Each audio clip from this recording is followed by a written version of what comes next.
2014 বিশ্বকাপের টপ স্কোরারের কথা মনে আছে? James Rodriguez. আজকেও সেই হামেস রদ্রিগেজ টপ একটা পারফরমেন্স দিলেন, man of the match performance. 7 মিনিটের সময় ভিনিসিয়াস জুনিয়র মেজাজ হারিয়ে হামেস রদ্রিগেজকে যে ফাউলটা করেছিলেন, সেই ফাউলটা থেকে দুর্দান্ত একটা ফ্রি কিক নিয়েছিলেন হামেস রদ্রিগেজ। হামেস রদ্রিগেজের সেই ফ্রি কিক গোলপোস্টে লেগে গোলবঞ্চিত হন হামেস রদ্রিগেজ। কিন্তু সে ফাউল থেকে হলুদ কার্ড দেখে ভিনিসিয়াস জুনিয়র 7 তারিখে উরুগুয়ের বিপক্ষে ম্যাচটি মিস করতে যাচ্ছেন। হামেস রদ্রিগেজ গোল মিস করলেও অপর প্রান্তে রাফিনা কিন্তু গোল মিস করেননি। ফ্রিকিক থেকে দুর্দান্ত এক গোল করে দলকে দারুণ একটা শুরু এনে দিয়েছিলেন রাফিনা। ব্রাজিল 1-0 গোলে এগিয়ে গেলেও এর কিছুক্ষণ পরেই কলম্বিয়া ব্রাজিলের জালে বল পাঠায়, যদিও অফসাইডের জন্য গোলটি বাতিল হয়ে যায়। রেফারির এই অফসাইড কল নিয়ে অবশ্য যথেষ্ট বিতর্ক আছে।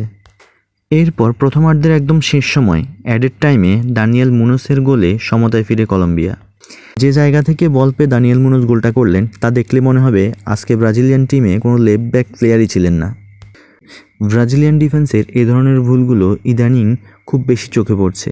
ম্যান মার্কিংয়ে এত বড় ভুল, যা বড় ম্যাচে ব্রাজিলকে অনেক ভোগাবে। একমাত্র রাফিনা ছাড়া আজকের ম্যাচে ব্রাজিলিয়ান টিমে কোনো প্লেয়ারকে আপ টু দ্য মার্ক মনে হয়নি। রদ্রিগোকে পুরো ম্যাচে খুঁজেই পাওয়া যায়নি। নিজেদের পথটা ব্রাজিল নিজেরাই কঠিন করে ফেলল। কোয়ার্টার ফাইনালে উরুগুয়ের বাধা উতরাতে পারলে সেমিফাইনালে আবার সে কলম্বিয়াকেই পাবে ব্রাজিল। বেশ কিছু চ্যানেল এবং বেশ কিছু পেজে উরুগুয়েকে যেভাবে উপস্থাপন করা হচ্ছে, তাতে করে ব্রাজিলকে আন্ডার এস্টিমেট করে ফেলা হচ্ছে না তো? সাম্প্রতিক সময়ে উরুগুয়ে অসাধারণ ফুটবল খেলছে, এটা ঠিক। এই কোপা আমেরিকায় সবথেকে কঠিন প্রতিপক্ষগুলোর একটা উরুগুয়ে, এটা একদম সত্য কথা। কিন্তু তাই বলে ব্রাজিল এখনও এতটা খারাপ দল হয়ে যায়নি যে তারা উরুগুয়েকে হারানোর সামর্থ্য হারিয়ে ফেলেছে। শুধু একটা পারফেক্ট কম্বিনেশন এবং মোমেন্টাম দরকার।